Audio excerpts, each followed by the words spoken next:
Véritable success story de la radio Espace Guinée, les Grandes Gueules, détentrices des meilleurs scores radio en Guinée, de la meilleure émission talk show, a donné le créneau horaire du départ au bureau et du retour à la maison, récoltant depuis des années consécutives le titre d'émission la plus écoutée en Guinée, toutes catégories confondues.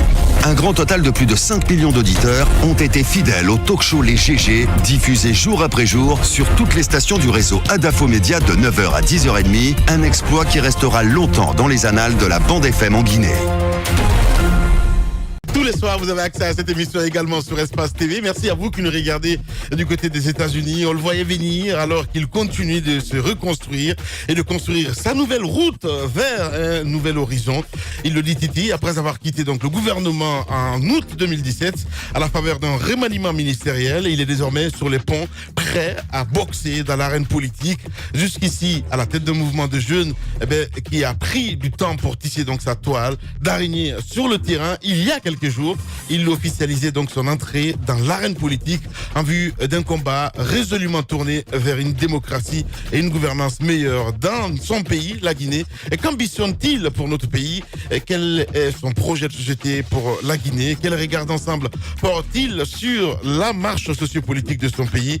Sia Kabari, président du parti Guinée Debout, ancien ministre de la Culture, des Sports et du Patrimoine historique, il sera dans ce studio d'un moment à l'autre, mesdames et messieurs.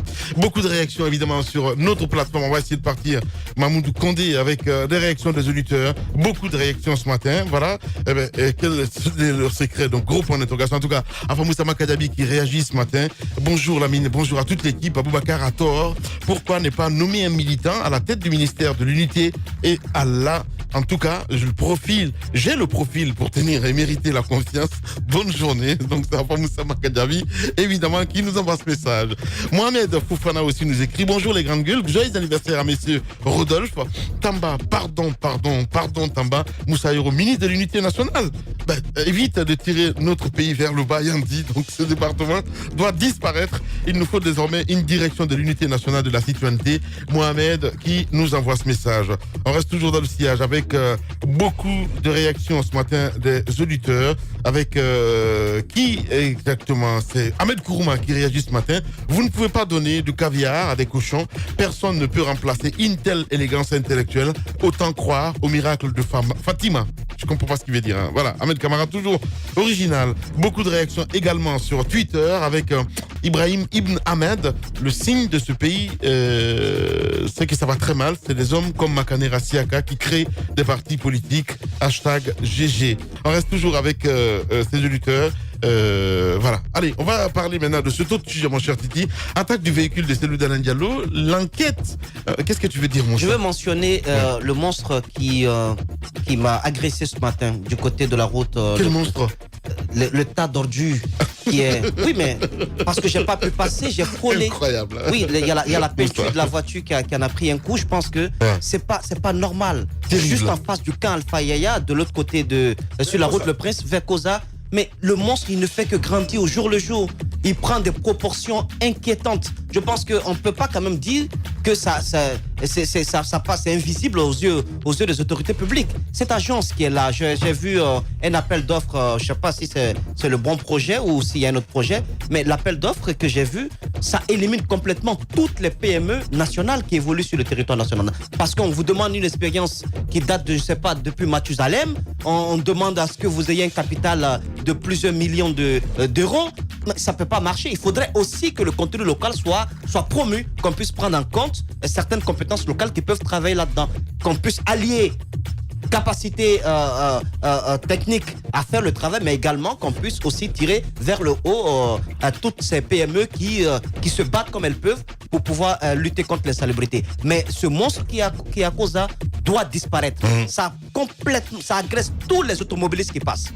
Tous les automobilistes. Soit vous attendez que l'autre véhicule passe afin que vous puissiez passer à votre tour, ou bien vous allez vous faire complètement amocher par ce tas d'immondices. C'est pas normal. L'agence l'ANASM, si je ne m'abuse, doit prendre ses responsabilités, même si, je l'avoue, elle n'a pas du tout de budget ses premiers responsables ne se pas parler. Mais les fonds, ils doivent être débloqués dans ce sens-là. Quand Kassouri venait d'arriver, mon cher ami, c'est important. Il n'ose pas parler. Voilà. Je sais pas, moi, il faut qu'il parle. C'est ce qui ne me plaît pas dans la gestion publique ici. Quand il y a des difficultés, il faut le dire, c'est pas contre le président. Justement. Mais il n'ose pas parce qu'il faut le garder le fauteuil, le petit poste que l'on a, mais en même temps, vous ne parlez pas, on ne sait pas les difficultés que vous avez, et c'est l'opinion qui va penser que vous êtes incapable de jouer votre rôle. Je pense que l'ANASM doit sortir de son mutisme et dire clairement c'est quoi ses ambitions, c'est quoi son projet, et l'État a doté cette agence de quels moyens financiers pour pouvoir atteindre ces résultats. Ouais, mais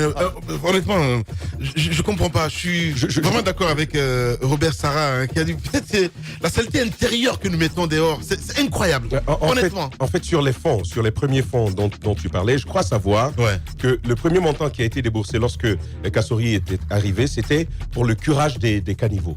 Il paraît que ce sont des tonnes et des tonnes d'ordures qui sont sorties de nos caniveaux, parce qu'à chaque pluie, vous voyez comment ça débordait, l'eau qui coulait partout. On en avait besoin, malheureusement.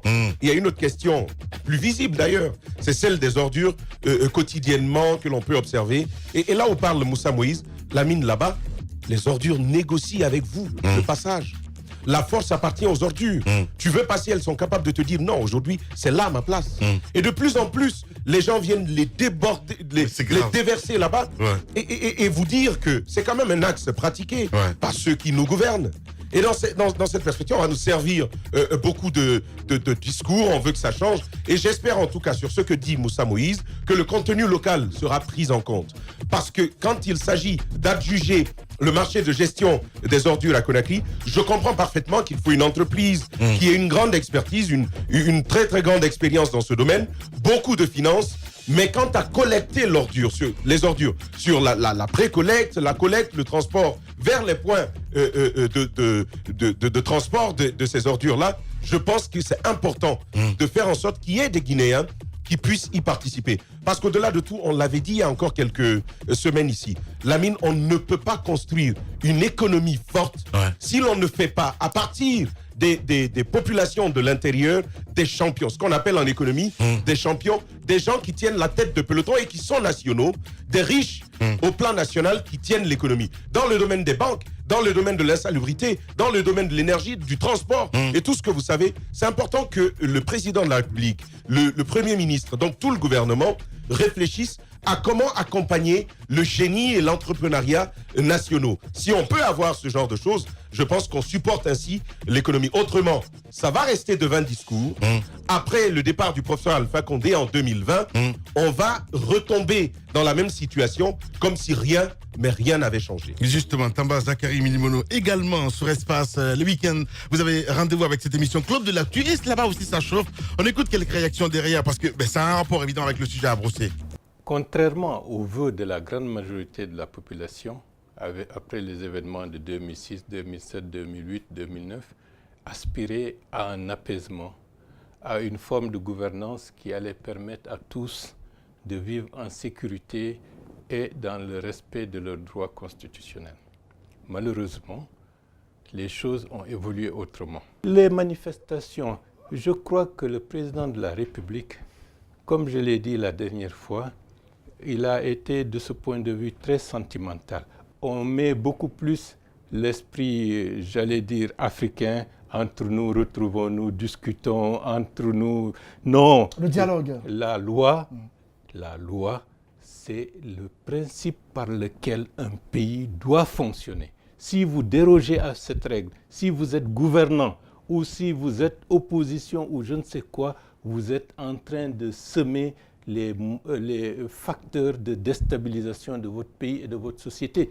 Il y a une co-responsabilité. Par exemple, il y a une loi qui encadre l'organisation des manifestations. La loi dite anti-casse qui a été là depuis très longtemps, mais elle n'a jamais été appliquée dans ce pays. Lorsque vous organisez une manifestation, vous êtes tenu de donner la liste de 5 organisateurs. S'il y a dérapage, s'il y a vandalisme, tout ce qui arrivera, ces organisateurs seront interpellés par la justice pour s'expliquer et répondre. S'il n'y a pas de loi, il y a désordre. Et le législateur a tout prévu. Jusqu'à l'état de siège. Donc il n'y a aucune possibilité d'agir dans une république en ignorant la loi. Je crois que ça, s'il l'a dit, c'est une erreur. Deuxièmement, je voudrais préciser aussi le cas des accords. Moi, j'ai participé presque à tous les dialogues, soit avec la mouvance ou avec l'opposition. Mais je vous prie de me croire que l'accord en soi ne viole aucune loi. On parle pour le dialogue lorsque les lois de la République n'ont pas été respectées ou lorsque les élections n'ont pas été organisées à temps. Il y a forcément violation, M. Makane. Non, donnez-moi un seul exemple. Parce que je connais ces accords. Si on signe un accord, c'est parce que justement la loi n'a pas été respectée. Non, pas du tout. Lorsqu'on signe l'accord, on dit d'aller aux élections à telle date. Est-ce que la loi a été violée? Non. Parce que la loi a prévu d'aller aux élections et c'est constitutionnel. Oui. Par contre, les dernières manifestations soulèvent des problèmes. Pour la simple raison, nous avons signé un accord qui n'a pas force de loi.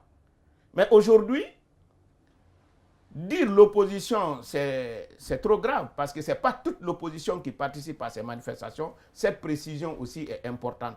Personnellement, moi, je suis de l'opposition, je ne participe pas.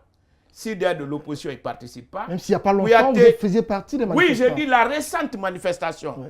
C'est par rapport à cette manifestation. Justement, pourquoi vous n'y êtes pas? Parce que on veut maintenant cet accord dont le respect est purement facultatif. Parce que c'est des partis politiques qui ont décidé de désister dans les différentes communes au profit d'un autre. Tant que ça marche comme ça, c'est bon. Ça ne viole aucune loi. Mais vouloir maintenant imposer cet accord-là aux conseillers, c'est ce qui viole la loi, le code de collectivité et même la constitution guinéenne, qui dispose qu'il n'y a pas un mandat impératif. Ce n'est pas parce que vous êtes élu sous la bannière d'un parti politique que ce parti politique peut vous donner l'initiative de vote et vous êtes obligé de voter ainsi. Donc pour vous, les raisons avancées par l'opposition pour manifester ne sont pas valables? Pour cette fois-ci, non. Oui. Mais par contre, il a cité des raisons, Alpha Bakar. Non, vous savez, j'ai écouté mon frère, mon jeune frère. Vous pensez quoi des raisons avancées par Alpha Bakar? Non, les raisons là... L'indemnisation des victimes des différentes manifestations. Ça, je suis d'accord avec lui. La justice par rapport aux victimes. Mais ce n'est pas l'accord de 8 août, ça. À ce niveau, il faudrait tout simplement comprendre et faire comprendre à M. Katori et à toute son équipe qu'on ne pourra pas gouverner ce peuple avec de l'arrogance, que nous ne retrouvions ni au précambrien ni au quaternaire, où le vouloir d'un groupe de personnes peut s'imposer sous la majorité. En fait, la privation des libertés individuelles et collectives, que ce soit du point de vue de l'opposition ou des forces sociales, est inacceptable dans une démocratie. Le droit de manifester, le droit de cortège, le droit au sitting est reconnu par la Constitution guinéenne. Il faudrait que les autorités guinéennes puissent mesurer toute la responsabilité qui s'y est, afin d'autoriser, si cela est, l'ensemble des manifestations, que ce soit du point de l'opposition ou des forces sociales. À ce niveau, il y a lieu de préciser une chose. Tant que le pouvoir va continuer à interdire les manifestations, soit politiques ou sociales, nous continuerons à vivre dans ce climat infernal de tension, de violence, de blessés et de dégâts. Et je puis vous le rassurer que la militarisation des axes de Conakry ou de l'intérieur ne sera... On en viendra au cas de la ne sera aucunement pas parle pour l'instant de ces manifestations. Mais il faudrait tout simplement comprendre que c'est une forme de dictature pour faire taire, pour museler au fait les sans-voix, pour museler ceux qui protestent, afin d'imposer le vouloir d'une minorité. On a entendu le président Alpha Condé récemment à Bokeh qui a dit qu'il n'est pas question que l'État se laisse faire désormais. Il est important qu'il impose son autorité. Il y a trop de pagaille dans le pays. Il n'est pas question que l'État se laisse faire, mais il faudrait qu'il cherche aussi qu'il ne gouverne pas un royaume ou un empire. C'est une démocratie où les pouvoirs sont séparés, où les entités jouent parfaitement leur rôle. En aucun cas, il ne peut faire taire l'opposition, en aucun cas ne peut faire taire la société civile. Il joue le rôle d'un pouvoir exécutif, le judiciaire, le législatif est là. Donc en tout état de cause, je pense bien c'est un discours politique, c'est une démarche politique. Il ne peut dissuader ou intimider ceux qui sont censés de jouer leur partition avec que cette Guinée-là puisse aller de l'avant. Donc pour vous, l'État, en interdisant les manifestations de l'opposition... viole systématiquement la Constitution, enfreint aux traités et aux conventions qui gouvernent ce pays auquel la Guinée a souscrit. Et d'ailleurs... Est-ce que pour vous, les manifestations incessantes sont à encourager? Même si elles sont journalières, on n'a pas à l'interdire parce que la Constitution prévoit qu'on puisse manifester ou protester. Si l'État estime que des manifestations sont de trop, qu'on appelle... Même lorsque parfois elles portent atteinte à l'ordre public. Non, permettez s'il vous plaît, qu'on appelle tous les acteurs ou qu'on appelle ceux qui légifèrent, qu'on modifie le texte. Qu'on dise, oui, en Guinée, on n'autorise qu'une seule manifestation par an. Mais tant que cette constitution de mai 2010 va exister, il faudrait que l'État s'inscrive dans une idéologie à permettre aux gens de protester et de manifester conformément à nos textes de loi. C'est ni le vouloir de M. Alpha Condé, ni le vouloir de son premier ministre Kassory qui peuvent imposer leur dictat à la majorité des Guinéens. Il ne sera pas question. Et la conséquence d'interdiction de ces manifestations peut avoir un lendemain très dangereux pour notre pays si les pouvoirs politiques ne se résistent pas et qu'ils ne puissent pas dialoguer avec l'ensemble des acteurs afin de trouver des voies et moyens aux problèmes auxquels la nation est confrontée. Véritable success story de la radio Espace Guinée, les grandes gueules, détentrices des meilleurs scores radio en Guinée, de la meilleure émission talk show, a donné le créneau horaire du départ au bureau et du retour à la maison, récoltant depuis des années consécutives le titre d'émission la plus écoutée en Guinée, toutes catégories confondues. Un grand total de plus de 5 millions d'auditeurs ont été fidèles au talk show Les GG, diffusé jour après jour sur toutes les stations du réseau Adafo Média de 9h à 10h30, un exploit qui restera longtemps dans les annales de la bande FM en Guinée.